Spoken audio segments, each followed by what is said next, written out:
నమస్తే, welcome to special debate. నేను రాజశేఖర్.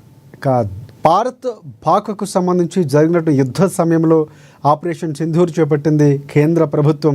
చాలా కీలకంగా భారత్కు సంబంధించి పాక్ దాడులు ఎదుర్కొంటూనే అక్కడ యుద్ధాలు చేసేటటువంటి సైనిక స్థావరాలపై, ప్రధానంగా ఉగ్రవాదులకు సంబంధించినటువంటి స్థావరాలపై భారత్ దాడులు చేసింది. అయితే ఈ దాడులకు సంబంధించి ఆపరేషన్ సింధూర్గా నామకరణం చేశారు. సో అది కొనసాగుతుందని చెప్పడం, తర్వాత జరిగినటువంటి చర్చలకు సంబంధించి పాక్కు సంబంధించి ఉగ్రవాదులకు సంబంధించి క్లియర్ కట్గా పాకిస్తాన్ ఒప్పందం కుదుర్చుకుంటేనే చర్చలు ఉంటాయని కేంద్ర ప్రభుత్వం చెప్పినటువంటి పరిస్థితి కనిపిస్తుంది. సో ఇంకా కొనసాగుతున్నాయి ఆపరేషన్ సింధూర్కు సంబంధించినటువంటి పనులు అని చెప్తుంది కేంద్ర ప్రభుత్వం. అయితే ఈ నేపథ్యంలోనే కాంగ్రెస్ పార్టీకి సంబంధించి కీలకంగా ఏఐసిసి పిలుపు మేరకు తెలంగాణ రాష్ట్ర ప్రభుత్వం ముఖ్యమంత్రి రేవంత్ రెడ్డి నిన్న జరిగినటువంటి బాచుపల్లిలో జై హింద్ యాత్ర పేరుతో బీజేపీ పార్టీ రాజకీయాల కోసం ఇక ఆపరేషన్ సింధూర్ను వాడుకుంటుంది, భారత ప్రజల యొక్క ఆత్మగౌరవాన్ని ట్రంప్ దగ్గర తాకట్టు పెట్టిందంటూ కీలకమైనటువంటి వ్యాఖ్యలు ముఖ్యమంత్రి రేవంత్ రెడ్డి చేశారు. దాంతోపాటుగా చెల్లని రూపాయి మోదీ అంటూ ఆయన వ్యాఖ్యలు చేశారు.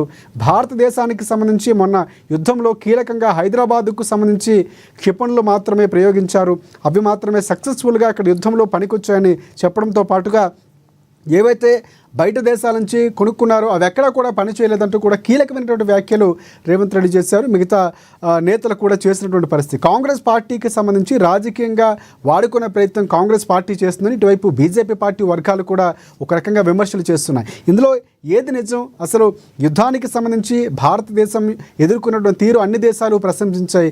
కాంగ్రెస్ పార్టీ కొన్ని తప్పులు లేవనెత్తింది. ట్రంప్ మధ్యవర్తిత్వానికి సంబంధించి చాలా అంశాలు కూడా ప్రశ్నలు లేవనెత్తింది. అఖిల పక్షంతో ఎందుకు డిస్కస్ చేయలేదన్నటువంటి అంశాలు కూడా లేవనెత్తినటువంటి పరిస్థితి కనిపిస్తుంది. సో ఇదే అంశాలకు సంబంధించి ఈరోజు మనం డిబేట్ కంటిన్యూ చేద్దాం. మనతో పాటు ప్రముఖ రాజకీయ విశ్లేషకులు బండారు రామ్మోహన్ రావు, కాంగ్రెస్ పార్టీకి సంబంధించి టీపీసీసీ అధికార ప్రతినిధి డాక్టర్ శివకుమార్ లాల్ గారు మనకు అందుబాటులో ఉన్నారు. అలాగే ప్రముఖ రాజకీయ విశ్లేషకులు పాపిరెడ్డి గారు కాసేపట్లో జాయిన్ కాబోతారు. అలాగే బీజేపీ పార్టీకి సంబంధించి అధికార ప్రతినిధి గంగాపురం వెంకటరెడ్డి గారు మనకు కాసేపట్లో జాయిన్ కాబోతారు. ముందుగా మనం కాంగ్రెస్ పార్టీ నాయకులు డాక్టర్ శివకుమార్ లాల్ గారి దగ్గరికి వెళ్దాం. నమస్తే శివలాల్ గారు. శివలాల్ గారు, ప్రధానంగా కాంగ్రెస్ పార్టీ మనం గతంలో కూడా మాట్లాడుకున్నాం. ఆపరేషన్ సింధూర్కి సంబంధించి భారత్ వ్యవహరించిన తీరు కానీ, బయట దేశాలు భారత్ వ్యవహరించిన తీరుపై కూడా ఓ రకంగా ప్రశంసలు జల్లు కురిపించాయి. చాలా కీలకంగా భారత్ వ్యవహరించింది. ఆర్థిక పరిస్థితుల్లో ఉన్నటువంటి సిచ్యువేషన్లో మనం ఏదైతే ఉన్నామో బయట దేశంతో యుద్ధం చేయడం అనివార్యమా కాదా అన్నటువంటి బ్యారేజీలు వేసుకుని ఒక నిర్ణయానికి వచ్చింది. కానీ దీన్ని కాంగ్రెస్ పార్టీ కానీ, నిన్న రేవంత్ రెడ్డి ప్రభుత్వం కానీ తెలంగాణకు సంబంధించి చాలా కీలకంగా ఇక్కడ విమర్శలు చేశారు. సో ఆ విమర్శలన్నీ ఏకీభవించవలసినవి అంటారా? పార్టీ స్టాండ్ అంటారా, లేకపోతే రేవంత్ రెడ్డి స్టాండ్ అంటారా? ఏమంటారు అసలు మీరు? ముందుగా ఏఎన్ఎన్ న్యూస్ ప్రేక్షకులకు, మీకు ప్యానెల్ ఉన్న వారికి నమస్కారం. రాజశేఖర్ గారు, మొత్తానికి ఏదైతే పాకిస్తాన్ పహల్గామాలో ఏదైతే దాడి చేసిందో 26-28 మంది ఏదైతే చనిపోయినరో దానికి బాధాకరంగా అందరం కూడా ఒక తాటిపైన ఉండే, స్పెషల్ గా ఒకవేళ హిందుస్థాన్ మీద అంటే మన ఇండియా మీద ఎవరు అటాక్ చేసినా, ఎవరు ఉన్నా వాళ్ళకి తిరిగి మనం జవాబు ఇవ్వాలా అనే రకంగా అన్ని పార్టీలు చెప్పడం జరిగింది. దాంట్లో ముఖ్యంగా కాంగ్రెస్ పార్టీ ముందే ఓపెన్ గా చెప్పడం జరిగింది, భారతదేశం మీద దాడి ఎవరైనా చేస్తే వాళ్ళని ఉపేక్షించేది లేదు, ఎట్టి పరిస్థితుల మనం ఖచ్చితంగా వాళ్ళకు మనం దమ్మేంది మనం ఏంది అనేది చూపించాలనే రకంగా మనం చెప్పడం జరిగింది. దానికి ఒక రకంగా కాంగ్రెస్ పార్టీ ఏదైతే పహల్గాంలో జరిగిన ఇష్యూలో ప్రధానమంత్రి గారికి అఖిలపక్షం వేయమని చెప్పడం జరిగింది. రెండోది అఖిలపక్షం పిలిచి అందరు నిర్ణయం తీసుకోవడం చెప్పడం జరిగింది. దాని తర్వాత కూడా ఏదైతే ఆపరేషన్ సింధూర్ అనే దానికి కూడా మనం ముందుకు పోతున్నాం అంటే కూడా దానికి కూడా కాంగ్రెస్ పార్టీ మద్దతు ఇస్తూ ఖచ్చితంగా కాంగ్రెస్ పార్టీ తరఫుని ర్యాలీలు కూడా చేయడం జరిగింది. అయితే దీని తర్వాత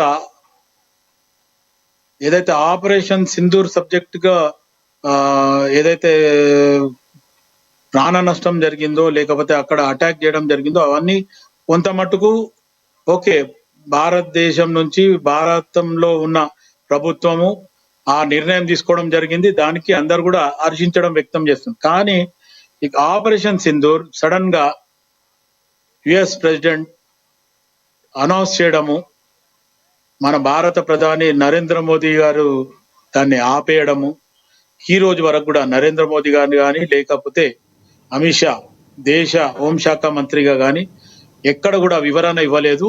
ఈ రోజు ట్రంప్ చెప్పినందుకే మేము ఆపినాము, లేదు మేము అక్కడ సార్క్ దేశాలతో మాట్లాడి మేము ఇది ఆపినాము అనే రకంగా ఏ వివరణ కూడా ఇప్పటి వరకు ఇవ్వలేదు. అదే కాకుండా ఈ రోజు ఆపరేషన్ సింధూర్ ఆపినరు, తర్వాత పబ్లిక్ లో కానీ కానీ ఇక్కడ చాలా కీలకంగా కొన్ని వ్యాఖ్యలు చేశారు శివలాల్ గారు. అంటే యుద్ధానికి వెళ్లే ముందు యుద్ధం తెలియకపోతే ఇందిరమ్మకి ఒకసారి దండం పెట్టి వెళ్లాల్సింది, ఆమె ఉంటే ఇలా జరిగేది కాదని వ్యాఖ్యలు చేయటము, లేకపోతే రాహుల్ గాంధీ ప్రధానిగా ఉండుంటే పాక్ ఆక్రమిత కాశ్మీర్ భారత్లో ఎప్పుడో విలీనం అయిపోయేదని కొన్ని వ్యాఖ్యలు చేశారు. ఈ టైంలో రేవంత్ రెడ్డి వ్యాఖ్యలు చేయడం సరైంది అంటారా? అయితే 1971లో ఇందిరాగాంధీ గారు ఒకటే ఒక మాట చెప్పిండ్రు రాజశేఖర్ గారు, ఏమని, మీరు పక్క దేశాలకి మిత్రభావం ఉంటే ఉండండి, కానీ మీరు మా మధ్యన వచ్చి మీరు పెత్తనం చేయొద్దు అనే రకంగా ఇందిరాగాంధీ గారు 1971లోనే ఈ మాట చెప్పడం జరిగింది. కానీ ఈరోజు 2025లో వచ్చిన తర్వాత కూడా నరేంద్ర మోదీ గారు ఆ దిశగా పనిచేయలేదనే రకంగానే కాంగ్రెస్ పార్టీ ఆ మాట మాట్లాడడం జరిగింది. ఇంకొకటి ఏమంటే మొత్తానికి ఆపరేషన్ సింధూర్ ఆపము, రేపు ఆకర్షిత ఏదైతే పిఓకే ఆకర్షిత పాకిస్తాన్ ఏదైతే కాశ్మీర్ ఉందో పాకిస్తాన్ ని అపహరించిన దాన్ని ఫ్రీ చేయాలని చెప్పి ప్రజలందరూ కూడా కోరిండ్రు. మొత్తం భారతదేశంలో ఉన్న ప్రజలందరూ కూడా అక్కడ మతము గాని లేకపోతే ఇంకా ఏదాని భేదభావాలు లేకుండా ప్రతి ఒక్కరు కూడా ఖచ్చితంగా ఏదైతే పాకిస్తాన్ ఆక్రమించిందో ఆ కాశ్మీర్ ని మనం ఈ రోజు ఫ్రీ చేయాలనే రకంగా ప్రతి ఒక్కరు చెప్పిండ్రు. ఇదే గనక మొన్న జరిగిన ఆపరేషన్ సింధూర్నే ఇంకా ఖచ్చితంగా కొంచెం చేసి ఉంటే నిజంగా కూడా మనం ఆ దిశకు వెళ్లే వాళ్ళం. ఒకటి. రెండోది, ఏదైతే పాక్ గుడాచార్యము ప్లస్ వాళ్ళు సపోర్ట్ చేసిన స్థావరాలు 29 అయితే వీళ్ళు ఖాళీ 9నే బ్లాస్ట్ చేసిండ్రు. మరి 20ని ఇంకెందుకు బ్లాస్ట్ చేయలేదు? ఎందుకంటే గుర్తించినప్పుడు ఇవి ఖచ్చితంగా బ్లాస్ట్ చేయాలి కదా. ఇప్పుడు వచ్చిన బ్లాస్ట్ అవే అవుతుంది, 29 చేసినా బ్లాస్టే అంటారు. కానీ 9ని బ్లాస్ట్ చేసి ఇంకా 20ని పక్కన పెట్టిండ్రు. ఎందుకు పెట్టిండ్రు? ఒకవేళ మీకు నిజంగా కూడా అన్ని స్థావరాలను కనిపెట్టినప్పుడు ఏది లైట్ డిటెక్టర్ లేకపోతే ఏమంటారు లైవ్ వచ్చినప్పుడు ఆ టెక్నాలజీ వల్ల ఏదైతే ఫోటోలు వచ్చినాయో అన్ని ఇప్పుడు ఇక్కడ నుంచి దగ్గర అక్కడ పోయి గతంలో 1971 లాగా వార్ అంటే దగ్గర పోయి నువ్వు బ్లాస్ట్ చేసింది ఏం లేదు కదా. నువ్వు టార్గెట్ ఫిక్స్ చేసి కొట్టేస్తే పోయేది. నువ్వు అది ఎందుకు మళ్ళీ 20 ఎందుకు కొట్టలే? 29ని నువ్వు ఆల్రెడీ గుర్తించి 9నే కొట్టడం జరిగింది. ఇవన్నీ ఆలోచిస్తే అక్కడ వివాదాస్పదంగా అవుతుంది. కాబట్టి ఇంకోటి ఏంటంటే బీజేపీ ఏం చేస్తుందంటే ఈ ఆపరేషన్ సింధూర్ ని పెట్టుకొని దాన్ని వాళ్ళు ర్యాలీలు తీయడము, పెద్ద ఏదో విజయం సాధించడం అనే రకంగా బీజేపీ ప్రాపగండ చేయడం జరుగుతుంది. దాని దిక్కెళ్ళి కూడా ఈరోజు కాంగ్రెస్ పార్టీ జై హింద్ యాత్ర అనే రకంగా చెప్పి కాంగ్రెస్ పార్టీ తరఫు నుంచి ఎక్కడెక్కడ లోపాలు జరిగినాయి, ఏం జరిగింది, ఒకవేళ నరేంద్ర మోదీ గారి ప్లేస్ లో ఇందిరాగాంధీ గారు ఉంటే ఏం చేసేది, లేకపోతే రాహుల్ గాంధీ గారు ఉంటే ఏం చేసేది, ఇంకా ఎవరుంటే ఏం చేసేది అనే రకంగానే ఆ వివరణ నిన్న ఆ జైంద్ ర్యాలీలో. రైట్ మనకి రాజకీయ విశ్లేషకులు పాపిరెడ్డి గారు ఉన్నారు. పాపిరెడ్డి గారు నమస్తే అండి. నమస్కారం. సో పాపిరెడ్డి గారు, మనం చూస్తున్నాం అంటే యుద్ధంకి సంబంధించినటువంటి ప్రతి సందర్భంలో కూడా మనం మాట్లాడుకున్నాం, చాలా డిబేట్లలో కూడా భారత్ వ్యవహరించిన తీరు కానీ, క్షిపణులు ఎదుర్కొన్నటువంటి మన యొక్క టెక్నాలజీకి సంబంధించి కానీ, ఆ రిమోట్ యుద్ధంలో భారత్ ఎలా వ్యవహరించిందో అన్నీ మాట్లాడుకున్నాం. అయితే ట్రంప్ మధ్యవర్తిత్వంతో ఆగిపోయిందన్నటువంటి వార్తలు, లేకపోతే రెండు రక్షణ దళాలకు సంబంధించినటువంటి ఇక్కడ ఉన్నటువంటి సభ్యులు అక్కడ ఉన్నటువంటి సభ్యులు మాట్లాడుకోవడం, సో అదంతా క్లియర్ కట్గా జరిగింది అన్నటువంటి వాదన బీజేపీ వినిపిస్తున్నా, ఒక రకంగా అసంతృప్తి ఉంది అన్నటువంటి సందర్భాల్లో కూడా మనం మాట్లాడుకున్నాం. ఎందుకు భారత్ అలా వ్యవహరించాల్సి వచ్చింది, యుద్ధం సరైన సమయమా, ఆపడం సరైన సమయమా, లేకపోతే కంటిన్యూ అవుతుందా, ఒక క్లారిటీ ఇచ్చిందని కూడా మనం మాట్లాడుకున్నాం. కానీ కాంగ్రెస్ పార్టీ చాలా కీలకంగా అక్కడ జరిగిన తప్పుల్ని, లేకపోతే ట్రంప్ మధ్యవర్తిత్వానికి సంబంధించి చాలా అంశాలు మాట్లాడుతుంది. సో నిన్న రేవంత్ రెడ్డి తీరు, మాట్లాడినటువంటి సందర్భాలు, ఇందిరమ్మ ఉండటం, లేకపోతే రూపాయి నోటికి చెల్లినటువంటి మోదీని విమర్శించడం, ఇవన్నీ కూడా ఏ విధంగా చూడాల్సిన అవసరం ఉందంటారు? ఇప్పుడు రాజశేఖర్ గారిలో ఉన్న శివలాల్ యాదవ్, వెంకరెడ్డి గారు అందరు కూడా నమస్కారం. ఒక విషయం ఏంటంటే, యుద్ధం మొదలయ్యేటప్పుడు రేవంత్ రెడ్డి గారు మొదలయ్యేటప్పుడు మమ్మల్ని అఖిల పక్షం పెట్టిండ్రు, అందరితో మాట్లాడిండ్రు, చేసిండ్రు. ఎప్పుడు కూడా యుద్ధ సన్నాహాలు యుద్ధం పోయేటప్పుడు ఒక మద్దతు కోరడం అనేది అది ఏ దేశ రాజకీయాలైనా కూడా ఏ దేశ రాజకీయ నీతి ప్రకారం జరుగుతుంది.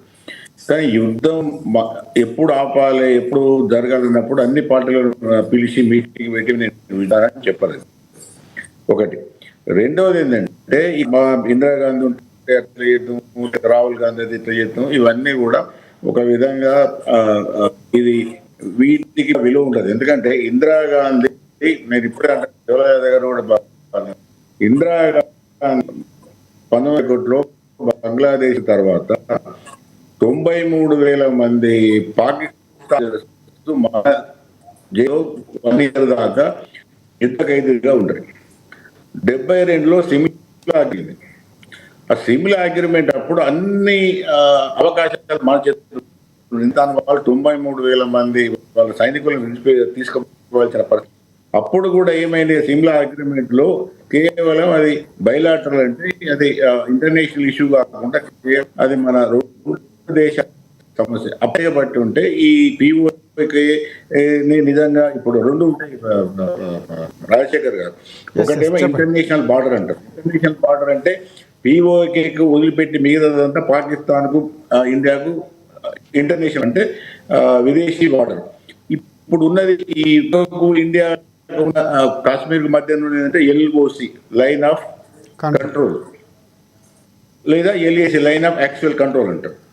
అయితే దీన్నే ఇంటర్నేషనల్ బార్డర్ గానే అన్నా లేకపోతే మీ దగ్గర ఉన్న మీది మా దగ్గర ఉన్న మాది ఏ కాశ్మీర్ ఆ కాశ్మీర్ అని ఏమి క్లారిటీ ఇవ్వకుండా కేవలం అది బైలాటరల్ ఇష్యూ అంటే మా ఇద్దరికి సంబంధించిన విషయం. అప్పుడు అంత చేయాల్సిన అవసరం లేకుండా, ఎందుకంటే మొత్తం అన్ని ఏది విషయాలన్నీ మన చిత్రం మన ఆధీనంలో ఉండే. పాకిస్తాన్ ఓడిపోయి ఉన్నది, బంగ్లాదేశ్ విడిపోయి ఉండే, 93,000 మంది యుద్ధ ఖైదీలుగా సైనికుల చేతులు ఉండే. అప్పుడు తెలుగు అన్నారు అది అవతల పిఓకే మనకు మధ్య లైన్ ఆఫ్ కంట్రోల్ ఉంటుంది, దాన్ని మన్నించాలని చెప్పడం జరిగింది. అదే ఇంటర్నేషనల్ బార్డర్ అని చెప్పి ఈ విషయం రాకపోయేది. ఒకటి. రెండోది ఏంటంటే కాంగ్రెస్ పరిపాలన ఉన్నప్పుడే ఈ కాశ్మీరు ఏదైతే రావణ కాస్త మొదలైందో ఇది కాంగ్రెస్ పరిపాలన. అక్కడ ఈ రెండు పార్టీలు కుమ్మక్కై పాకిస్తాన్ కాశ్మీర్ లో ప్రజలను చాలా దూరం చేసుకొని అనేక విధాలుగా అది అయిన తర్వాతనే అక్కడ ఈ తీవ్రవాదం ఎంటర్ అయింది. తీవ్రవాదం ఎంటర్ అయి కాశ్మీర్ లో అన్ని విధాల కారణాలు కూడా ఇదైంది. ఇదే శివలాల్ యాదవ్ గారు కూడా చెప్తారు, ఇదే ఇందిరాగాంధీ అన్నారు, ఇదే కాంగ్రెస్ పరిపాలన ఉన్నప్పుడు 5 లక్షల మంది కాశ్మీర్ పండితులను పెద్ద ఎత్తున కాశ్మీర్ నుంచి వెళ్ళి ఎలగొట్టడం జరిగింది. కొన్ని వందల మందిని అక్కడ చంపడం జరిగింది. వాళ్ళు ఇప్పటి వరకు కూడా వాళ్ళు వచ్చే నిరాశ్రయాలుగా ఢిల్లీ, జమ్మూ మిగతా ప్రాంతాల్లో ఇప్పటి వరకు కూడా వాళ్ళు అక్కడ. కాబట్టి ఈ కాశ్మీర్ రావణ కాస్త ఇంత పెరగడానికి సక్సెస్ కాంగ్రెస్ పాలన అక్కడ నేషనల్ కాన్ఫరెన్స్ రెండు కలిసి చేసిన ఈ దౌర్భాగ్య పరిస్థితి ఇవాళ ఇంత దూరం వచ్చింది. ఇప్పుడు నేనేదో బీజేపీకి అంటగాడం లేదు, బీజేపీ సపోర్ట్ చేయడానికి కాదు, నేను చరిత్ర చెప్తున్నా. ఆ తర్వాత జరుగుతున్నది ఏంది, ఇది పెద్ద టెర్రరిస్ట్ వ్యవస్థగా పాకిస్తాన్ ఎప్పుడైతే ఒక ఆయుధంగా ఎన్నుకొని ఈ ఆయుధాన్నితోని మనకు ఎప్పుడు కూడా 1000 కట్స్ అన్నారంటే 1000 గాయాలు పెట్టాలి, ఆ గాయాల నుంచి రక్తమే చచ్చిపోవాలి, లో ఇంటెన్సివ్ వార్ అంటారు. అంటే పాకిస్తాన్ ఇప్పుడు మనం చేసేది వారాయి, అది మిలిటరీయే ఈ రకరకాల రూపకంగా ఈ టెర్రరిస్టులు చేసి ఇవన్నీ చేస్తున్నారు. కాబట్టి ఇది ఇప్పుడు మొన్న వాళ్ళు స్టార్ట్ చేసింది కూడా ఇప్పటి గవర్నమెంట్ అంటే బీజేపీ గవర్నమెంట్ అనా లేకపోతే నేను మోడీ అనా లేకపోతే రాహుల్ గాంధీ అనా ఇందిరాగాంధీ, ఇది భారతదేశ ప్రభుత్వం ఒకటే మనకి అంటే అఖిల పక్షంతో నిర్ణయం తీసుకున్నారా అన్నటువంటి ప్రశ్నలు కూడా నేను రేవంత్ రెడ్డి సంధించారు. అంటే యుద్ధంలో అలాంటి పాసిబిలిటీస్ ఉంటాయి. అది ఒక ముఖ్యమంత్రి స్థాయి వ్యక్తి ఆ విధంగా అంత అన్యాయంగా మాట్లాడితే నేను చెప్పగలను లేదు. ఆల్ పార్టీ మీటింగ్ పెట్టారు. ఆల్ పార్టీ మీటింగ్లు అందరూ కూడా ప్రభుత్వానికి ఇక్కడ బీజేపీ అనే నేను చెప్పాను, ఇది ఒక దేశ యుద్ధం పరిస్థితి, దేశం అత్యవసరం ఒక క్రిటికల్ పొజిషన్ ఉన్నారు. కాబట్టి ఇప్పుడు ఉన్న కేంద్ర ప్రభుత్వం అన్ని రాజకీయ పార్టీలతో కూడా మీటింగ్ పెట్టడం జరిగింది. మీటింగ్ పెట్టి అన్ని రాజకీయ పార్టీలు కూడా కేంద్ర ప్రభుత్వానికి మీరు ఏది సరి అయిన చర్యో ఏది మిలిటరీని సంప్రదించి యొక్క అడ్వైజ్ ప్రకారం మీ పోండి కూడా చెప్పడం జరిగింది. తప్పు. అగ్ర పార్టీ పెట్టినారు, పార్లమెంటరీ పార్టీ పెట్టినారు. ఇప్పుడే అదే ఇప్పుడు కాంగ్రెస్ వాళ్ళే చాలా మంది ఇప్పుడు విదేశీ ఇప్పుడు మన బృందాలు పోయినాయి, 7 బృందాలు పోయినాయి ఇప్పుడు పార్లమెంట్ బృందాలు. దానిలో శశిధర్ నుంచి మొదలు పెడితే చాలా మంది కాంగ్రెస్ నాయకులే ఉన్నారు అలా. అట్లా అది కాదు. అది రేవంత్ రెడ్డి అనే ఇండియా కూటమి వాళ్ళు కూడా ఉన్నారు. మనకి కాంగ్రెస్ వాళ్ళు ఇప్పుడు ఎస్ మనకి ఇండియా బీజేపీ పార్టీకి సంబంధించి వెంకటరెడ్డి గారు వచ్చారు. మళ్ళీ మీ దగ్గరికి వస్తాను సార్.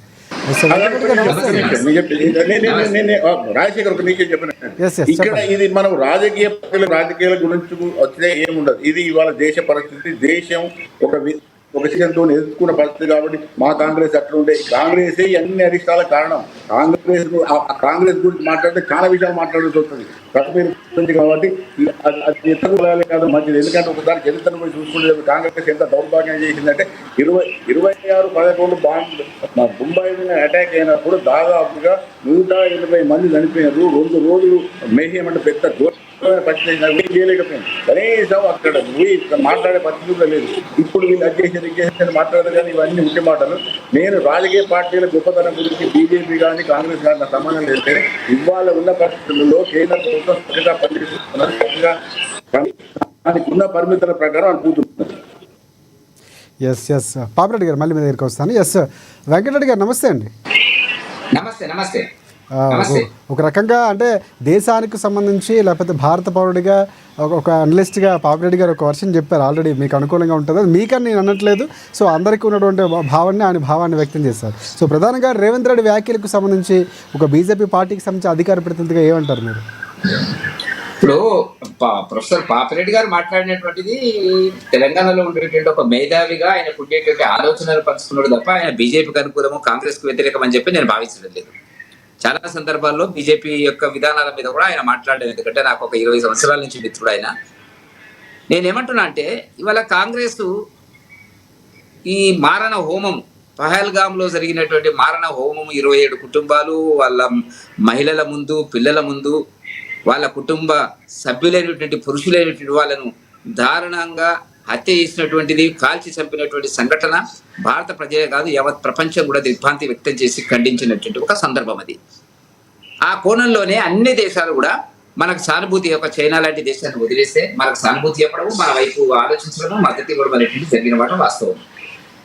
ఈ దురాగతాన్ని ఏ రకంగా మన శాస్త్రి అంటే యావత్ దేశం అనేటువంటిది ఒక తాటి మీదకి రావడం అనేటువంటిది ఒక చారిత్రక ఘట్టమే. నేను ఎందుకు ఈ మాట చెప్తున్నానంటే మోదీ గారు వెంటనే అన్ని ప్రాంతీయ పార్టీలతో సహా గుర్తింపు లోక్సభలో సభ్యత్వం ఉన్నటువంటి అన్ని పార్టీల యొక్క సమావేశం ఏర్పాటు చేయడం జరిగింది.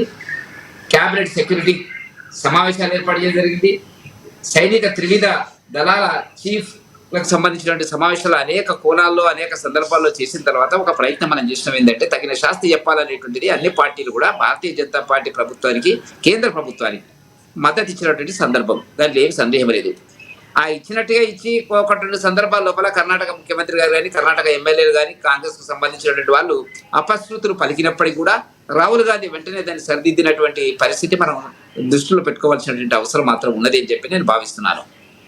నేను ఎందుకు ఈ మాట చెప్తున్నానంటే యుద్ధం కాదది, ఒక దాడి.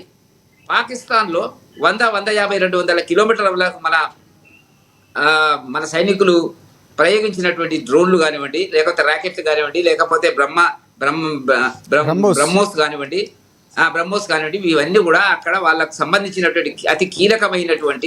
కానీ ఇక్కడ రేవంత్ రెడ్డి గారు ఏమంటారంటే హైదరాబాద్కు సంబంధించిన క్షిపణులు మాత్రమే చాలా సమర్థవంతంగా ఎదుర్కొన్నాయి, ఇక్కడ బీజేపీ ప్రభుత్వం ఏదైతే కొన్నాయో ఎక్కడ కూడా పనిచేయనటువంటి పరిస్థితి ఉందని చెప్పారు ఆయన.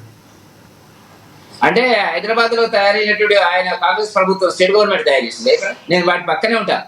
హైదరాబాద్ లో నాకు ఒక 2 minutes వాక్ డిఆర్డిఎల్, డిఎంఎల్ఆర్, ఈ మిదాని ఇవన్నీ కూడా ఆయన తయారు చేసింది. ఇక్కడ ఏం మాట్లాడతారంటే ముఖ్యమంత్రి మాట్లాడాల్సినటువంటి భాషణ ఎక్కడ చేసినా కూడా అది కేంద్ర ప్రభుత్వ ఆధీనంలో డిఫెన్స్ ఇండస్ట్రీ ఉంటుంది, డిఫెన్స్ కు సంబంధించిన ఉంటుంది. హైదరాబాద్ లో తయారైన ఉంటాయి వేరే. ఇప్పుడు రేవంత్ రెడ్డి గారి దగ్గర వచ్చిన సమస్య ఏంటంటే ఎప్పుడు ఏ సందర్భంలో ఏం మాట్లాడతాడో అనేటువంటిది ఒక లాఫింగ్ స్టాఫ్ కింద నేను వాడకూడదు, గౌరవ ముఖ్యమంత్రి గారు కాబట్టి అట్లా పరిస్థితుంది అంటాడా ఎక్కడైనా? ఇక్కడ ఆయనదా హైదరాబాద్ లో ఉన్నవి ఆయన ఆధీనంలో ఉన్నాయా? అబ్దుల్ కలాం గారు పనిచేసినటువంటి ఏరియా నుండి ఇది. నేను రోజు వాకింగ్కి వెళ్తాను అక్కడ. ఆయన ఆ మాట మాట్లాడడానికి అర్థం ఉండాలి కదా. ఇవాళ కాంగ్రెస్ పార్టీకి ఒక భయానక పరిస్థితి ఏర్పడ్డది. ఎందుకంటే త్యాగాలు, సైనికుల త్యాగాలు, ఒక మారణ హోమంలో భారత ప్రజలు కుటుంబాలు ఎంత ఇబ్బంది పడుతున్నదని పక్కకు పెట్టి వాళ్ళందరినీ అవమానించేటువంటి పద్ధతి లోపల ఇవాళ వాళ్ళు మాట్లాడుతున్నటువంటిది ట్రంప్ చెప్తే విరమించుకున్నారు, ట్రంప్ చెప్తే విరమించుకున్నామని చెప్పి ప్రధానమంత్రి గారు చెప్పినారండి. ప్రధానమంత్రి గారు ఏం చెప్తున్నాడు? ఎవరు మీడియేషన్ లేదు, మాకు వచ్చినటువంటి ఆ రోజు వచ్చినటువంటి 2.5-3 గంటల ప్రాంతం లోపల పాకిస్తాన్ డీజీఎం ఇచ్చినటువంటి కాల్ ప్రకారంగా ఇద్దరం కూడా మేము కొన్ని షరతులకు లోబడి ఈ అంగీకారానికి వచ్చిన కాల్పుల విరమకు వచ్చినాం అనేటువంటి మాట చెప్తున్నారు. ట్రంప్ ఏమైనా చెప్పిండొచ్చు. ట్రంప్ అనేక రకాలు మాట్లాడతాడు. ఇప్పుడు ఏం మాట్లాడుతుండో తెలుస్తలేదా? ట్రంప్ అదొక ఒక దేశంలో, ఆ దేశంలో ఆయన ఒక పరిపాలన ఎట్లా ఉందో తెలియడం లేదు. ఇప్పుడు ఒక నిర్ణయం అనేటువంటిది కోర్టులు ఎన్ని రకాల మెట్టకాయలు వేస్తున్నటువంటిది. సరే చెప్తాడు సలహాలు. ఒక పెద్ద మనిషిగా ఏంటంటే మీరు ఇద్దరు కూడా సమన్వయం చేసుకొని శాంతియుతంగా సమస్యను పరిష్కరించండి, ఎక్కువ పోతే మీ ఇద్దరికి నష్టం అవుతుంది. ఆ మాటలు చెప్పిండొచ్చు. పెద్ద మనిషిగా మన ఊర్లో ఉండేటువంటి పెద్ద మనిషిగా అక్కడ కూడా చెప్పిండొచ్చు. ఆయన చెప్పింది ఫైనల్ కాదు కదా, ఆయన ముందే చెప్పిండొచ్చు. మనకి ఇక్కడ ఒక పెద్ద మనిషిగా మనం చెప్తామండి, రాజశేఖర్ గారు ఇది బాగలేదు పద్ధతి, రామిరెడ్డి గారు మీరు ఇద్దరు కూర్చొని సెటిల్ చేసుకోవడం చెప్తాము. చెప్పి మేము సెటిల్ చేసుకునే లోపలనే మీరు ఒకవేళ చెప్పుంటే నేను ఏమని రాజశేఖర్ గారు పాపిరెడ్డి గారికి నేను చెప్పాను, అది అయిపోయింది అనేటువంటి పద్ధతి అప్పుడు జరిగి ఉండొచ్చు. కానీ ఏ మూడవ వ్యక్తి యొక్క మధ్యవర్తిత్వం అవసరం లేదు, దానికి జోక్యం అవసరం లేదనేటువంటిది చెప్పడం జరిగింది. మాట్లాడతారు రాహుల్ గాంధీ గారు మాట్లాడతారు, ఏంది మాకు చెప్పినారా యుద్ధ విరమణ చేసేటప్పుడు? ఇప్పుడు అన్ని విషయాలు ఎప్పటికప్పుడు ఇన్ఫర్మేషన్ ఇస్తూనే ఉన్నారు. ప్రతి ఒక్క 145 కోట్ల మంది జనాభాని అందరినీ ఒకరొక్కరిని పిలిచి ఏం చేయాలంటే యుద్ధం విరమించాలంటే, యుద్ధంలో 10 అడుగులు ముందుకెళ్లేటప్పుడు 2 అడుగులు వెనక్కి వేయడం కూడా యుద్ధమనే నేను కానీ అది దాడిలో 2 అడుగులు వెనక్కి వేయడం కూడా యుద్ధ నీతి వ్యూహము ఎత్తుగడ ఉంటది. మనం అదే పద్ధతిలో కాదు. వాళ్ళే ఉంది, వాళ్ళకి ఏం లేదు. పాకిస్తాన్ లో బురద తీసుకొని తిరుగుతున్నాడు. మన దేశం ఇవాళ 4వ స్థానంలోకి వచ్చింది ప్రపంచ ఆర్థిక బలమైన వ్యవస్థలో. మీరు చూస్తున్నారు జపాన్ దాటేసి వచ్చిన పరిస్థితి. నష్టాలు కష్టాలు ఇవన్నీ దృష్టిలో పెట్టుకొని చేయాలా. రాజకీయంగా మాట్లాడడం కాంగ్రెస్ పార్టీకి అలవాటైపోయింది. వచ్చిన సమస్య ఏంటంటే రాజశేఖర్ గారు వాళ్ళకి స్పష్టంగా అర్థమైపోయింది. మొన్న హర్యానాలో మేము గెలుస్తామన్నారు ఓడిపోయినరు, మహారాష్ట్రలో మేము గెలుస్తామన్నారు ఓడిపోయినరు, ఢిల్లీలో మేము గెలుస్తామన్నారు ఓడిపోయినరు. ఇప్పుడు అది కొంతసేపు ఎలక్షన్ల వరకు ఉండింది. ఇప్పుడు రాబోయేటువంటి ఎన్నికల లోపల బీహార్లో భారతీయ జనతా పార్టీ కూటమి అనేటువంటి బ్రహ్మాండంగా గెలుస్తుంది అనేటువంటి ఒక బాధ వాళ్ళని ఏంటంటే ఏం చేయాలని అర్థమైతే లేదు. రిజల్ట్ డిక్లేర్ అయిపోయింది అది. కాబట్టి దేశ భద్రత విషయంలో, దేశ సమగ్రత విషయంలో, దేశ రక్షణ విషయంలో భారతీయ జనతా పార్టీకి ఉన్నటువంటి చిత్తశుద్ధి కాంగ్రెస్ కు లేదు. కాంగ్రెస్ ఎన్నడూ కూడా పాకిస్తాన్ మాటలే మాట్లాడతారు. వాళ్ళు ఎప్పుడు చూస్తున్నారు ఏమని, ఎప్పుడు విమర్శిద్దామా, ఎప్పుడు అందామా అనేటువంటి పద్ధతిలో చూస్తున్నట్టు. వాళ్ళు చేసినటువంటి వ్యవహారం పాపిరెడ్డి గారు అన్నట్టుగా 370 సంబంధించిన నిబంధనలు కానీ, దానికి ప్రత్యేక హోదా ఇవ్వడం కానీ, ఇవన్నీ కాంగ్రెస్ యొక్క పుణ్యమే. నెహ్రూ ఇందిరాగాంధీ చేసినటువంటి పరిస్థితులే కదా. పిఓక్యూ వాళ్ళ కాలంలోనే కదా జరిగింది. మరి ఎందుకో పిఓక్యూను వాళ్ళు ఎందుకు తీసుకోలేదు? ఇప్పుడు మాట్లాడుతున్నారు పిఓక్యూ అని. కాబట్టి రాజకీయాల కోసం మేము తిరంగ ర్యాలీలు అయితేనే దేశం మొత్తం మీద ప్రజల నుంచి బ్రహ్మాండమైన మద్దతు లభిస్తుంది. మేము ఆ తిరంగ ర్యాలీలు మేము పార్టీ పరంగా చేయలేదు. కిషన్ రెడ్డి గారు చెప్పినారు అందరం కలిసి చేద్దాము, మన యొక్క మనోభావాలను, మన యొక్క మద్దతును మనకు అన్ని రకాలుగా. కానీ ఒకటి వెంకటరెడ్డి గారు, తిరంగ ర్యాలీ ఒకవేళ అన్ని పార్టీలు కలుపుకొని కనుక వెళ్ళుంటే ఈ విమర్శలు వచ్చేవి కాదేమో. రమ్మన్నాం కదండి, అందరినీ రమ్మన్నా. మా జెండా లేదు అక్కడ, మీరు గుర్తుంచుకోండి. మా కాండవ లేదు, మా జెండా లేదు. అందరినీ రమ్మన్నాము. రమ్మని ఓపెన్ గా కిషన్ రెడ్డి గారు 2 రోజుల ముందు ప్రెస్ మీట్ పెట్టి అన్ని పార్టీల మాకు కూడా చెప్పినాడు, మీరు జెండాలు కండవాలు తీసుకురాకండి, ఇది మన పార్టీ ప్రోగ్రాం కాదని చాలా స్పష్టంగా సీరియస్ గా చెప్పినాడు కిషన్ రెడ్డి గారు. అందరినీ తీసుకొని రండి, కుల సంఘాలు, విద్యార్థులు, కాలేజీలు, యువకులు, పార్టీలకు సంబంధించి కలిసి వచ్చే వాళ్ళు కలిసి, లేకపోతే వాళ్ళందరూ వాళ్ళు అక్కడ ఏర్పాటు చేసినారు. నిన్న రేవంత్ రెడ్డి గారు మాట్లాడుతున్నారు. అంటే మొత్తం దేశంలో జరుగుతున్నది ఏంటంటే ఇలా మొత్తం ప్రజాభిప్రాయం అనేటువంటిది బీజేపీకి అనుకూలంగా జరుగుతున్నమాట. ఒకటి అంటే విజయంగా ఇక్కడ తిరంగ ర్యాలీ చేసినటువంటి సందర్భం ఏదైతే ఉందో, గతంలో కరోనా సమయంలో కూడా మోదీ గారు ఏం చెప్తా చేశారు, లైట్లు ఆర్పమంటే లేకపోతే ఇంకోటి శబ్దాలు చేయమంటే, ఈ సందర్భాలు కూడా మనం చేసాం. కానీ ఇప్పుడు ఎందుకు దేశవ్యాప్తంగా ఇక్కడ పిలుపునిచ్చే ప్రయత్నం చేయలేదు? ఇచ్చి ఉంటే కనుక ఈ విమర్శలు కూడా ఒక రకంగా బీజేపీ పార్టీకి ఎదురేవే కాదేమో. మేము ఒక్కటి రాజశేఖర్ గారు, నేను మళ్ళీ చెప్తున్నాను, ఈ తిరంగ ర్యాలీ అనేటువంటిది భారతీయ జనతా పార్టీ ఆధ్వర్యంలో మా కార్యకర్తలు ఉంటే ఉండొచ్చు, మేము ఉంటే ఉండొచ్చు. ఇప్పుడు నాకు ఇక్కడ బడంపేటలో ఉండే మన లైవ్ ఉంది కాబట్టి నేను వెళ్ళదు. అక్కడ ఎక్కడ కూడా మా కండువా, మా జెండా మా ఉండదు. అందరు కలిసే రమ్మంటున్నాం. వాళ్ళకి ఏంటంటే చెయ్యరు. చేస్తే ఇది మీరే బ్రహ్మాండంగా తెలిసినాము. మేము బ్రహ్మాండంగా మా భారత ప్రభుత్వం అనుసరించిన మేము మద్దతు ఇచ్చినాము. మా సలహాల మేరకే మోదీ గారు పాకిస్తాన్ అనేక రకాలుగా బాధ పెట్టినాడు, చేసినాడు, మంచిది, సంతోషం అనేటువంటిది మీరు చెప్పండి. మీకు చెప్పడం చేత కాదు, వచ్చిన ప్రాబ్లం అనేది అయోధ్య గురించి కూడా అంతే. అయోధ్య దేవాలయ ప్రారంభం ఒక నిమిషం, దేవాలయానికి సోనియా గాంధీ గారిని, రాహుల్ గాంధీ గారిని పిలిచినామండి మేము. పిలిచి వచ్చి మీరు కూడా దండం పెట్టుకొని పోతే పోతుంది కదా. మీరు ఇవన్నీ ప్రజలు గమనిస్తుంటారు, ప్రజలు చాలా జాగ్రత్తగా గమనిస్తారు మీరు ఎటున్నారు, ఏం చేస్తున్నారు అనేటువంటిది. పాకిస్తాన్ వైపు ఉన్నారా, భారతదేశం వైపు ఉన్నారా? దేశాన్ని రక్షించుకునేటువంటి పరిస్థితుల వల్ల మీరు మాట్లాడుతున్నటువంటిది వాళ్ళకి ఎవరు సలహా ఇస్తున్నాడో కానీ ఆ డిపాజిట్ కూడా రావండి. ఇప్పుడు ఇంతకుముందు డిపాజిట్లను వచ్చేదేమో కానీ వాళ్ళు అనుసరిస్తున్నటువంటిది ఈ విషయంలో, పాకిస్తాన్ విషయంలో. మన దేశం కోసం మాట్లాడదాం, దేశానికి సంబంధించి. సో ఎన్నికలకు సంబంధించి కాంగ్రెస్ పార్టీ ఎస్ ఒకసారి కాంగ్రెస్ పార్టీ దగ్గరికి వెళ్దాం. శివలాల్ గారు, ఎస్ ప్రధానంగా అంటే ప్రో పాకిస్తాన్ లాగా కాంగ్రెస్ పార్టీ వ్యవహరిస్తుంది. ఇక్కడ జరుగుతున్న సందర్భాలు చూసుకుంటే యుద్ధం జరిగిన రీతిలో, లేకపోతే ఎందుకు మనం వెనుక తిరగాల్సి వస్తుంది, అది కూడా వ్యూహంలో భాగంగా రాజశేఖర్ గారు ఒక ఎమ్మెల్సీ, కాంగ్రెస్ లో కొత్తగా అయిన ఎమ్మెల్సీ, అవును రా మేము పాకిస్తాన్ ప్రేమిస్తాం, మీకేంది నొప్పి అని కరెక్ట్ 2 నెలల కింద పెద్ద హైలైట్ అయినటువంటి ఇష్యూ అదానండి మాట్లాడాల్సినటువంటిది. పాకిస్తాన్ తో మనకే కొట్లాడండి. మన దేశం మీద దాడి చేసినప్పుడు, మన ప్రజలను, సివిలియన్స్ చంపినప్పుడు, బార్డర్ లో అనేక రకాల ఇబ్బందులు జరిగినప్పుడు, కాశ్మీర్ లో ఉండేటువంటి పండితులందరూ కూడా ఊచకొత్త కోసినట్టు సందర్భం లోపల ఈ టెర్రరిస్టులకు సంబంధించిన విషయంలో మేము సీరియస్ గా ఉన్నాము. మీరు కూడా కలిసి రండి. రైట్ శివలాల్ గారు ఏం చెప్తారు? పాపిరెడ్డి గారు మాట్లాడినా, వెంకటరెడ్డి గారు మాట్లాడినా భారతీయులుగా మాట్లాడాల్సిన అవసరం ఉంది. ఇక్కడ జరిగినటువంటి సందర్భాన్ని రాజకీయం చేయొద్దు అంటున్నారు, మీరేమంటారు? ఒకటేమంటే జరిగిన దాంట్లో నేను ఇంతకుముందు కూడా అదే మాట్లాడినా, వెంకటరెడ్డి గారు బహుశా విన్నారో లేదు. ఒకటేమంటే ట్రంప్ చేసిన దాన్ని, మాట్లాడిన దాన్ని మళ్ళీ ప్రధానమంత్రి గారు కానీ లేకపోతే దేశ హోంమంత్రి గారు కానీ ఒక వివరణ ఇచ్చేది ఉండే దాని మీద అంటున్నాను. నేను జనరల్ గా రాజకీయాలకు ఇటువంటి దాని మీద రాజకీయాలు చేయాల్సిన అవసరం లేదు. దేశం గురించి మాట్లాడుతున్నాం కాబట్టి మన దేశంలో వచ్చి పహల్గామంలో వ్యాఖ్యలకు సంబంధించి కూడా ఆయన మాట్లాడారు. అంటే వెంకటరెడ్డి గారు మాట్లాడుతూ అంటే ఇలాంటి వ్యాఖ్యలు అనేవి కాంగ్రెస్ పార్టీ నుంచి నాట్ ఓన్లీ అద్దంకి దయాకర్ చాలా మంది మాట్లాడిన సందర్భాలు ఉన్నాయి. అంటే అవి ఒక రకంగా ఇబ్బందికర పరిస్థితులు కాదంటారా? మన రాజశేఖర్ గారు అద్దంకి దయాకర్ మాట్లాడిన దాంట్లో విషయం ఆలోచిస్తే, ఇప్పుడు ఆయన మతం వేరే రకంగా ఉంది కాబట్టి బహుశా ఆ దిశగా కూడా మాట్లాడిండొచ్చు అనేది నేను అంటున్నాను. ఎందుకంటే వేరే దేశాన్ని ప్రేమిస్తామని చెప్పడం, లేకపోతే ఒక రకంగా. పాపిరెడ్డి గారు క్వశ్చన్ చెప్పండి. పాపిరెడ్డి గారు ఒక విషయం, ఇలా రాజకీయాలు చేస్తే ఇదే ప్రాబ్లం అవుతుంది. ఇప్పుడు ఒకటేంటంటే మీరు ఏమంటున్నారు, ప్రధాని మోడీ లేకపోతే అమిత్ షా గారో వివరణ ఇవ్వాలని. Already Indian foreign minister doctor Jaishankar garu 4 సార్లు, మీరు ఒకసారి పేపర్లు తిరిగేయండి, 4 సార్లు ఆయన క్లారిటీ ఇచ్చారు. 4-5 సార్లు ట్రంప్కు దీంతో సంబంధం లేదు, ట్రంప్ ఇలా మీడియేట్ చేయలేదు, ట్రంప్కు మాకు సంబంధం లేదు, మేము పాకిస్తాన్ తోని డైరెక్ట్ గా మాట్లాడే మేము దీన్ని సస్పెండ్ చేసినామన్నారు. ఏదో యుద్ధం ఆపలేదు, లేకపోతే ఏదో మేము రాలేదు, తాత్కాలికంగా మేము గూడలో పెట్టినాం అంతేగాని మేము ఏం చేయలేదు. అంటే డాక్టర్ జయశంకర్ ఛాన్సర్ చెప్పిండు ట్రంప్ కు సంబంధం లేదు, చెప్పిండు, చెప్పిండు, ఫారెన్ మినిస్టర్ చెప్పిండు. అంతకని ఇంకేం చెప్తారండి? సంబంధం లేదు అందరు సంబంధం లేదని. ఇప్పుడు మీరు కాంగ్రెస్ ఏమన్నా అనుకోవచ్చు చెప్తాను. ఇది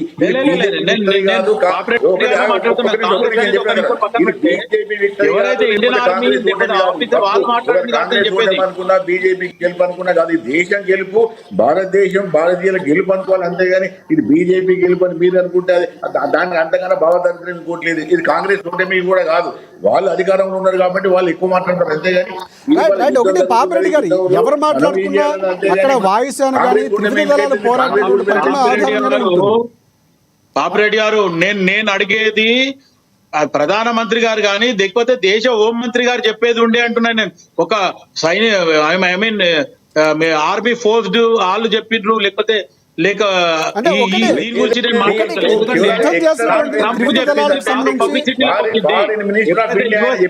ప్రెసిడెంట్ చెప్పింది, బాగా పబ్లిక్ లో పోయింది, దానికి నరేంద్ర మోదీ గారు కానీ లేకపోతే అమిత్ షా చెప్తుంటే బాగుంటుండే. కాదు, భారత విదేశాంగ మంత్రి విదేశీ విధానం చెప్తాడు. ఇక్కడ హోమ్ మినిస్టర్ సంబంధం కాదు, విదేశాంగ శాఖకి సంబంధం. అది ఎట్లయితే దానికి మీతో మాట్లాడితే మీరు ఇప్పుడు నేనేమంటున్నా, విదేశాంగ శాఖ మంత్రి మాట్లాడిండు అని మీరు చెప్తుండ్రు, మాట్లాడిండు, ఓకే. మీరు నేను ఎందుకు చెప్తున్నా అంటే పేపర్లో చూడండి, టీవీలో చూడండి. ప్రెసిడెంట్ మాట్లాడిండు కాబట్టి మాట్లాడకండి. మన భారతదేశ ప్రధాని కానీ లేకపోతే హోం మంత్రి కానీ దాని వివరణ ఇచ్చేది ఉండే. చెప్పిన మాటలు నేనిన్నా, టీవీలలో నేనిన్నా, పేపర్లో కూడా పట్టే చూడండి. అట్లా మీరు వాడుకుంటారు అంటే అనరు. అంతేగాని దేశం సంబంధించి అట్లా అయింది ఇట్లా అయిందంటే మాత్రం కాంగ్రెస్ ఇప్పటికే దెబ్బతింది. ఇట్లా మాట్లాడితే కానీ పాపిరెడ్డి గారు ఇదే రేవంత్ రెడ్డి గారు కోర్టులో ర్యాలీ తీశారు. చెప్పిండు పాపిరెడ్డి గారు రేవంత్ రెడ్డి గారు ర్యాలీ తీస్తూ కూడా మొన్న ఇంత ముందు యుద్ధం జరుగుతున్న సందర్భాల్లో పూర్తిగా మోదీకి మేము సపోర్ట్ చేస్తాం, మూతోడు జవాబు ఇవ్వాల్సిన అవసరం ఉంది, ఖచ్చితంగా పార్టీలకు అతీతంగా సపోర్ట్ చేస్తున్నాం, మోదీ గారు ఏం చేస్తున్నా మేము సపోర్ట్ చేస్తామని చెప్పారు. ఇప్పుడు మళ్ళీ ఇలా మాట్లాడడం అనేది ఏ విధంగా చూడాల్సిన అవసరం ఉందంటారు? ఇప్పుడు ఒకటి రాజశేఖర్ గారు ఇదే చరిత్ర. ఒకసారి మళ్ళీ అక్కడికి పోదాం. 1971 బంగ్లాదేశ్ విముక్తి అయినప్పుడు అప్పుడు సాక్షాత్ వాజ్పేయి, అప్పుడు జనసంఘ్, అక్కడ ఇంకప్పుడు బీజేపీ లేదు, జనసంఘ్ అధ్యక్షుడిగా వాజ్పేయి ఇందిరాగాంధీని దుర్గాదేవితో పోల్చి అనే పాటలు కూడా పాడాడు. ఇందిరాగాంధీ కొన్ని పాటలు కూడా ఆయన ఆ కవిత్వంలో పాడాడు వాజ్పేయి గారు. ఇప్పుడు దేశ పరిస్థితులు బట్టి అది ఆ విధంగా చేస్తారు. అంతేగాని ఇక్కడ మళ్ళీ చెప్తానా, ఇక్కడ కాంగ్రెస్ ఓటమి కాదు, బీజేపీ గెలుపు కాదు. ఒకవేళ బీజేపీ ఆ విధంగా అంటే మేము ఆటోడలు మేము ఎక్కువ, బీజేపీ గెలుపు కాదు, ఇది దేశం గెలుపు.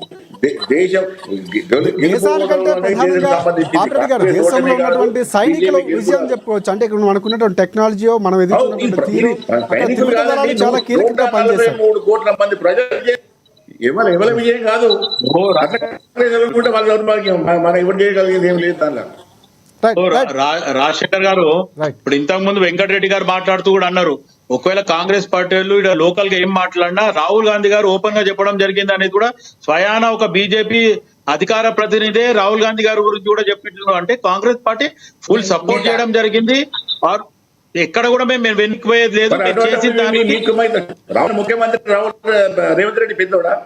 రాహుల్ గాంధీ గారు కాంగ్రెస్ ప్రెసిడెంట్ మాట్లాడితే మళ్ళీ రేవంత్ రెడ్డి దాన్ని మేము వ్యతిరేకంగా ఎందుకు మాట్లాడుతున్నాడు?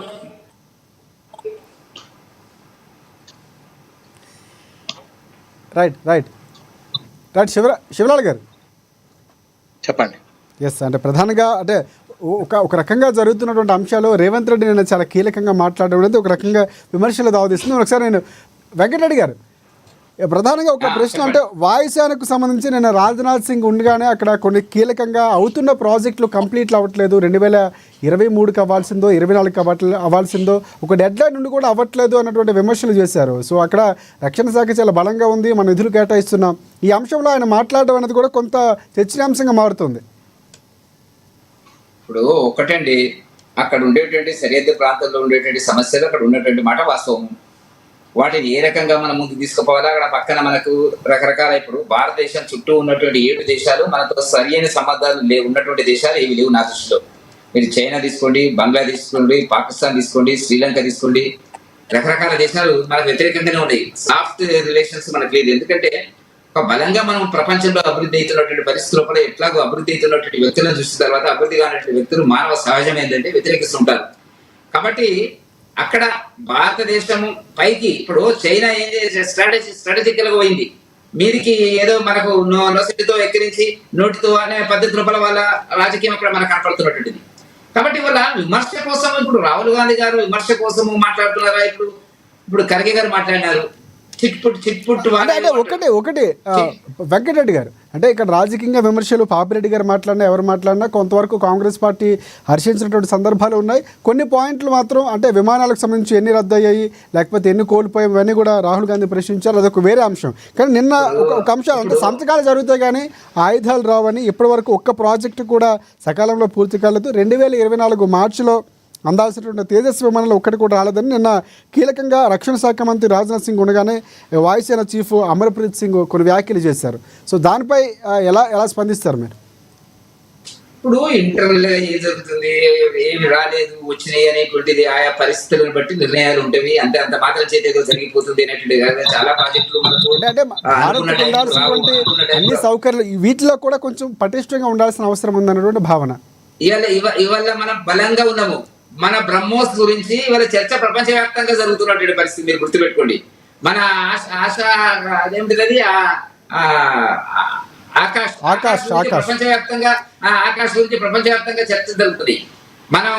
మనం కూడా అంత వాటితో మనం ఆ శత్రు దేశాన్ని మనం స్థావరాలను దాడి చేస్తామని చెప్పి మనం కూడా అనుకోలేదు. అదంతా హర్షించాల్సిన అంశమే.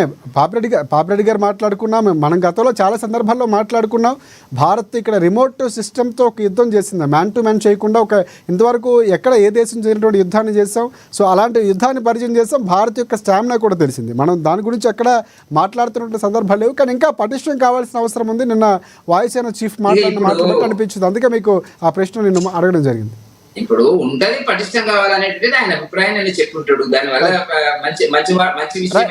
వెంకటరెడ్డి గారు ఒకసారి పాపిరెడ్డి గారి అభిప్రాయం తెలుసుకుందాం. పాపిరెడ్డి గారు అంటే నిన్న వినే ఉంటారు అమర్ప్రీత్ సింగ్ వ్యాఖ్యలు. అంటే రాజ్నాథ్ సింగ్ ఉండగానే ఆయన మాట్లాడారు, తేజస్ రావాల్సిన ఇంకా 2024 రావాల్సిన ఇంకా రాలేదని, ప్రాజెక్టులు సంతకాలు అవుతున్నాయి కానీ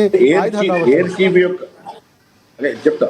ఎయిర్ చీఫ్ యొక్క అభిప్రాయం ఏంటంటే మనం అనుకున్న టైంలో రావడం లేదు.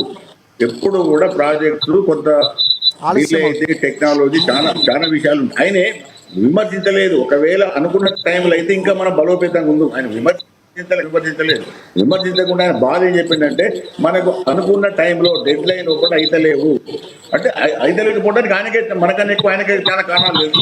అది కావాలి, అయితే బాగుండేది. మనం 5th జనరేషన్ ఫ్లైట్స్ కూడా మనకు వచ్చేది. ఆ కావేరీ ఇంజన్ ఏదైతే ఫ్లైట్ ఇంజన్ ఉంటుందో అదే ముఖ్యం. ఇంతవరకు భారతదేశం తయారు చేయలేదు. అది దాన్ని తయారు చేయడానికి కూడా మొన్న భారత ప్రభుత్వం ఇక్కడ మోడీ అనా లేదా బీజేపీ అనా మనం అందరం కూడా గమనించాల్సింది ఏంటంటే మన ప్రజల ప్రజలు కాబట్టి సెంట్రల్ గవర్నమెంట్ మొన్న క్లియర్ అయిపోయింది. ప్రధానమంత్రి ఏం చెప్పిండంటే మీరు ఎన్ని పైసలైనా కూడా వెనకగలగండి, పైసలు ప్రాబ్లం కాదు, కావేరీ ఇంజన్ తయారు చేయండి. మిలిటరీలో ఏదైతే హార్డ్వేర్ కానీ లేకపోతే ఎలక్ట్రానిక్స్ కానీ రిలేటెడ్ మేము మొన్న అందుకోసం గవర్నమెంట్ కూడా 50,000 కోట్లు కూడా ఇమీడియట్ కేటాయించింది. ఇప్పుడు ఒకటి ఏంటంటే ఇవాళ ఇప్పుడు నా దగ్గర ఒకటి ఉందని నేను చూపెడతా. ఇది India tech war, India 1 tech war, Pak China's proxy says US expert. ఇది పెద్ద వీడు యుఎస్ థింక్ ట్యాంక్ ఇప్పుడు వాడు ఎక్స్పర్ట్. వాడు చెప్పింది ఏంటంటే పాకిస్తాన్ ఇండియా టెక్నాలజికల్ వార్లో గెలిచింది. ఇవాళ వచ్చింది పేపర్ చూసుకోండి, టైమ్స్ ఆఫ్ ఇండియాలో. పాకిస్తాన్ చైనా ప్రాక్సీ ఘోరంగా ఓడిపోయింది. చైనా కూడా టెక్నాలజీ ఓడిపోయింది. ఇండియా ప్రూవ్డ్ అయితే నెంబర్ 1 ఇన్ ద వరల్డ్ అయితే ఈ టెక్నాలజికల్ వార్ ఫేర్ ఇప్పుడు ఉన్నదాన్ని చైనా కూడా దాటిపోయిందని కూడా వాళ్ళు ఎవరు చెప్తున్నారు. మనం నా డౌట్ మీ డౌట్ కాదు, ఎక్స్పర్ట్స్ కూర్చుండి వాళ్ళ థింక్ ట్యాంక్ సంస్థలు నడిపే వాళ్ళు చెప్తున్నారు. కాబట్టి ఇవాళ ఇటరీ అనేది కాంగ్రెస్ ప్రభుత్వంలో, ఇప్పుడు డిఆర్డిఓ అనేది కాంగ్రెస్ ప్రభుత్వం స్టార్ట్ అయింది. ఇప్పుడు అదేదో బీజేపీ ప్రభుత్వం స్టార్ట్ చేయలేదు. లేకపోతే ఇప్పుడు ఐడిఎల్ ఉన్నది, ఐడిఎల్ హైదరాబాద్ ఉన్నది. మిసైల్ తయారు చేసేదాన్ని ఐడిఎల్ కూడా ఉన్నది, ఐడిఎల్ కూడా హైదరాబాద్ లో ఉన్నది. నీకు ఈసీఐ ఉన్నది, ఎలక్ట్రానిక్ తయారు చేసి అది కూడా హైదరాబాద్ లో ఉన్నది. అట్లే బెంగళూరు ఉన్నది, ఢిల్లీలో ఉన్నది, ఇంకెక్కడెక్కడ అవన్నీ కూడా భారత ప్రభుత్వం భారత ప్రజల యొక్క ధనంతో ఇవన్నీ పెట్టారు. కాంగ్రెస్ ప్రభుత్వం ఉండొచ్చు, బీజేపీ ప్రభుత్వం, ఇంకో ప్రభుత్వం రావచ్చు. ప్రభుత్వాలు వస్తుంటే పోతుంటాయి. ఇందిరాగాంధీ నెహ్రూ వచ్చిండిపోయిండు, ఇందిరాగాంధీ వచ్చిపోయింది, వాజ్పేయి వచ్చిండిపోయిండు, మరి చాలా ప్రధానమంత్రి వచ్చింటే 3 కూడా వచ్చి వెళ్ళిపోతారు. ఇది కాదు, భారతదేశం యొక్క వ్యవస్థలో ఏం జరుగుతున్నది ముఖ్యం. కాబట్టి ఇవాళ ఇవన్నీ వచ్చినాయంటే ఇప్పుడు రేవంత్ రెడ్డి ముఖ్యమంత్రిగా అంత బాధ్యత ఉన్నదంటే మాట్లాడుతున్నటువంటి అంశాలన్నీ కూడా టెక్నికల్ గా లేకపోతే ఆయుధాల పరంగా అంతర్యుద్ధం కొనసాగుతుంది. అంటే మొన్న మనం ఇది జరిగిన తర్వాత ఒక్కొక్కరు ఎవరైతే ఐసిస్ సంబంధించిన ఏజెంట్లు లేకపోతే ఉగ్రవాద కార్యకలాపాలకు సంబంధించి ఇక్కడ పనిచేస్తున్న వాళ్ళు స్లీపర్ సెల్స్ బయటకు వచ్చారు. మనం దాని గురించి కూడా మాట్లాడుకున్నాం. అంటే ఒక రకంగా ఆపరేషన్ సింధూర్ ఇప్పుడు కొనసాగుతుంది అన్నటువంటి సంకేతం. ఆపరేషన్ సింధూర్ ఇంతవరకు కంప్లీట్ కాలేదు. వాళ్ళు ఆపినవని గవర్నమెంట్ కేంద్ర ప్రభుత్వం చెప్పలేదు. ఇక్కడ మేము తాత్కాలికంగా సస్పెండ్ దాని పరిస్థితులను బట్టి మళ్ళీ చేస్తామని ఆఖరికి మళ్ళీ బార్డర్ స్టేట్ లో కూడా అన్నారు, జరిగినా కూడా మళ్ళీ సిద్ధంగా ఉండమని కూడా చెప్తున్నారు. ఇంకొకటి ఏంటంటే ఇక్కడ మనం ఒకటే పిల్లలు కదా, నేను కాంగ్రెస్ విమర్శించలేదు. ఇటువంటి సెన్సిటివ్ విషయంలో మాట్లాడండి. బీజేపీ ప్రభుత్వం కాకుండా భారత ప్రభుత్వం వైఫల్యం జరిగింది, జరిగేదని మాట్లాడుతుంది. మీకు రాజకీయం లాభం లేదు. పాపిరెడ్డి గారు మీ అంశాన్ని కంక్లూడ్ చేయండి, చెప్పండి. అంటే ప్రధానంగా ఇప్పుడు జరుగుతున్న ఆపరేషన్ సింధూర్ గురించి మీకు ప్రధానంగా అది కంక్లూడ్ చేయండి. ఆపరేషన్ సింధూర్ లో ఫైనల్ గా ఏంటంటే ఇప్పటి వరకు కూడా కాలేదు. మొన్న ఇది అజర్బైజాన్ వేండు, ఇవాళ ఇంకా తుర్కిస్తాన్ పోయి ఆయన చెప్తున్నది ఏంది, ఇది జాఫర్ షరీఫ్ ప్రధానమంత్రి పాకిస్తాన్ అయినా అటాక్ జరిగింది ఘోరంగా, మా ఎయిర్ ఫీల్డ్స్ అన్ని నాశనమైనాయి, మేము ఉదయం 4:30 పెద్ద ఎత్తున భారతదేశంలో దండయాత్ర చేద్దామన్న వరకు అందం ఉండే భారతదేశం బ్రహ్మోస్ మిసైల్స్ తోని మమ్మల్ని కొట్టేసి సాక్షాత్తు పాక్ ప్రధాని ఒప్పుకుంటున్నాడు, మా చేతిలో ఏం లేకుండా చేసారు వీళ్ళని. ఇప్పుడు ఇంకోటి ఏంటంటే నేను ఫైనల్ చెప్తా, ఇవాళ ఇంత సస్పెన్షన్ ఆఫ్ వార్ ఎందుకైందంటే ఇది ఎప్పుడైతే రాత్రి పెద్ద ఎత్తున 11 ఎయిర్ ఫీల్డ్ మీద అటాక్ అయిన తర్వాత వాళ్ళకి అర్థమైంది ఏంటంటే మన ఎయిర్ డిఫెన్స్ సిస్టమ్ మొత్తానికి పోయింది, మనం ఏం చేయలేం కాబట్టి వాళ్ళు అమెరికా దగ్గర గురికి కాలు వస్తుంటే అమెరికా కొంత మళ్ళీ మీడియేట్ చేసిన తర్వాత అమెరికా వాళ్ళు మన ఇండియాకి చెప్తే ఇండియా వాళ్ళు కూడా వెళ్ళలేదు. పాకిస్తాన్ అంటే ఇండియా చీఫ్ ఉంటాడు, ఆయన మాతో మాట్లాడతాం, మేము వాళ్ళతో మాట్లాడతాం, కానీ ఇలా మీడియేషన్ లేదంటే పాకిస్తాన్ వాడే మాట్లాడండి, ఇండియన్ డిఫెన్స్ వాళ్ళ ఇద్దరు ఉంటాడు, అతను మాట్లాడతారు డీల్ అయింది. వార్ ఆపేశాం. వార్ ఆపేయడంలో కొన్ని కారణాలు ఉంటాయి, కొన్ని లాభాలు ఉంటాయి, అనేక రకాలు ఉంటాయి, కొన్ని చెప్పేటట్టు ఉంటాయి, కొన్ని విషయాలు వాళ్ళు కొంత టైం తర్వాత చెప్పాలి. ఇంకోటి ఏంటంటే ఇక్కడ విక్టరీ ర్యాలీస్ కూడా లేవు, ఎందుకంటే యుద్ధం మొత్తం కాలేదు. విక్టరీ ర్యాలీలు చేయడం, అన్ని పార్టీలు కలుపుకొని పోవడం అంటే ఇంకా యుద్ధం సమాప్తం కాలేదు, యుద్ధం అట్లే ఉన్నది. ఇక రేపు భవిష్యత్తులో ఏ కారణాల వల్ల ఇప్పుడు ఎందుకంటే పాకిస్తాన్ లో వాళ్ళ ఎవరైతే టెర్రరిస్ట్ ఉన్నారో వాళ్ళందరూ కూడా మన ఓపెన్ అయితే తిరుగుతున్నారు, అటు ఆర్మీతో తిరుగుతున్నారు, ఇటు రాజకీయ నాయకులతో తిరుగుతున్నారు. రేపు మళ్ళీ భారతదేశంలో ఏమైనా జరగవచ్చు కాబట్టి ఇప్పటి వరకు కూడా యుద్ధం కాలేదు. ఇప్పుడు శివరాజు 23 టార్గెట్స్ కూడా కాదు, పాకిస్తాన్ అన్ని టార్గెట్స్. ఆ టార్గెట్స్ అన్నిటికన్నా నా ఉద్దేశంలో మిలిటరీ కథం చేయాలి, అది కథం చేయాలని చెప్పి ఇట్లే ఉంటది కాబట్టి అక్కడ దాకా యుద్ధం జరుగుతూనే ఉంటుంది. రైట్ రైట్ శివలాల్ గారు కంక్లూడ్ చేయండి. నేను మొత్తానికి కాంగ్రెస్ పార్టీ బీజేపీ అంటుండే ఆ ఇండియన్ ఆర్మీ గురించి ఎక్కడ కూడా మొన్న జరిగిన ఆపరేషన్ సింధూర్ లో వాళ్ళని మనం ఎక్కడ కూడా అభినందించాలో తప్ప వాళ్ళని వేరే రకంగా ఆలోచించేది ఏం లేదు. దీంట్లో రాజకీయం అనేది కూడా కాకపోతే నేను లేవనెత్తిన పాయింట్ అది ఒక్కటే, ఏది ఇప్పుడు పాపిరెడ్డి గారు అన్నట్టు ఏదైతే ఏమంటారు దాన్ని ఫారెన్ అఫైర్స్ మినిస్టర్ మాట్లాడిండు, ఆయన మాట్లాడింది తాత్కాలికంగా ఆపినరు అనేది కాదు అంటుండు. తాత్కాలికంగా ఆపుతామని చెప్పి ఈవెన్ ప్రధానమంత్రి నరేంద్ర మోదీ కూడా ఏదో మీటింగ్ లో మాట్లాడేటప్పుడు అనడం జరిగింది, ఏ ఆపరేషన్ సింధూర్ అభి ఖాళీ బ్రేక్ లగా హువా హై, బాకీ కా సబ్ హోనే వాలా హోతా హై అని చెప్పి ప్రధానమంత్రి గారు చెప్పడం జరిగింది. అది నేను చెప్పేది. రెండోది ఏంటంటే ఎప్పుడైతే ట్రంప్ చెప్పిన దానికి మన ప్రధానమంత్రి కానీ మన హోంమంత్రి కానీ ఈ ఫారెన్ అఫైర్స్ మినిస్టర్ కాకుండా వీళ్ళు చెప్తుంటే బాగుండేది అనేది ఒక ఇది. ఎందుకంటే ట్రంప్ యుఎస్ ప్రెసిడెంట్, ఆయన నేను చెప్తేనే జరిగింది అని చెప్పినప్పుడు ప్రధానమంత్రి గారు కానీ మిగతా దేశాలకు మనం చెప్పినట్టు ఉంటుండే ఏమని, ఎవడో ఇప్పుడు గతంలో 71లోనే ఇందిరాగాంధీ గారు చెప్పారు ఏమని, ఉంటే నువ్వు ఒక మిత్రభావం ఉండు కానీ మా మధ్య నువ్వు పెత్తనం చేయొద్దని చెప్పింది పాపిరెడ్డి గారు. నేను అదే చెప్తున్నా, 71లా ఇందిరాగాంధీ గారు ఆ మాట అన్నారు, ఇప్పుడు వాజ్పేయి గారు మెచ్చుకున్నారు, దుర్గాదేవి అన్నారు అని చెప్పి కూడా మీరు చెప్తుండ్రు. నేను కాదంటలేను దానికి. అంటే నేనేమంటే అప్పుడేమో మంచి అటాక్ చేసేది, ఇప్పుడు టార్గెట్ పెట్టి కొట్టడం కదా. Right right right right Shivlal గారు, పాపిరెడ్డి గారు, వెంకటరెడ్డి గారు మీరు కంక్లూడ్ చేయండి. వెంకటరెడ్డి గారు 71లో అనేటువంటిది శివలాల్ గారి మాట ఏదైతే ఉందో, వాజ్పేయి గారు ప్రజాస్వామ్యవాది, ఇందిరాగాంధీ అధికారంలో ఉన్నప్పుడు కూడా ఆమె చేసిన దాన్ని గర్వంగా ఇది బ్రహ్మాండమైనటువంటి కాళికాదేవి అని చెప్పగలిగినటువంటి దమ్ము ధైర్యం ఉన్నటువంటి వ్యక్తి వాజ్పేయి గారు. ఇవాళ మీరేంటంటే దాంట్లో ఎట్లా వెతకాలా, గొంగళ్ళలో పేరు వెతికినట్టుగా చేసేటువంటి పరిస్థితుల వల్ల చిన్న చిన్నవి పట్టుకొని మీరు చేస్తున్నారు.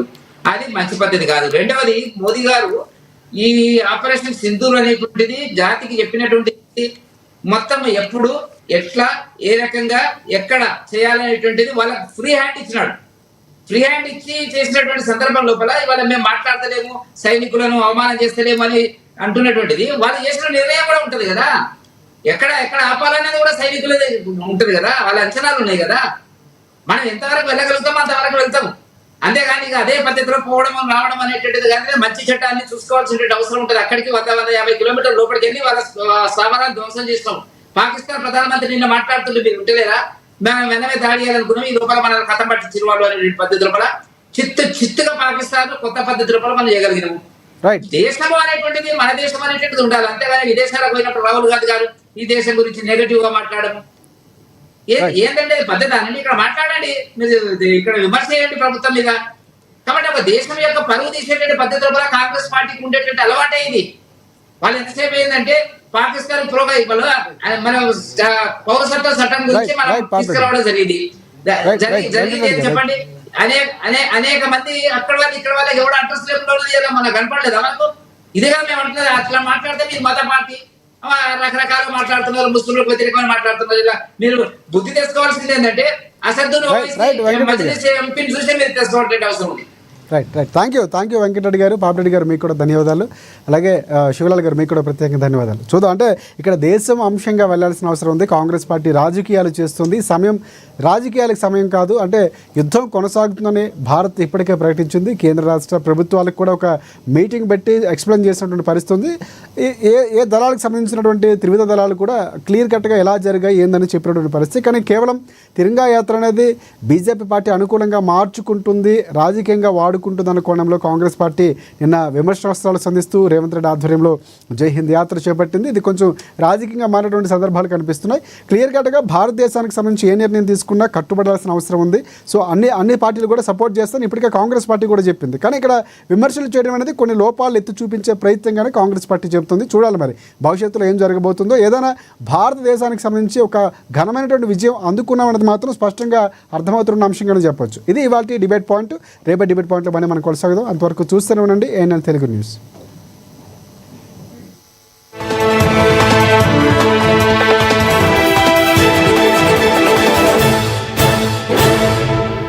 తెలుగు, ఉర్దూ, మరాఠీ భాషల్లో వార్తలు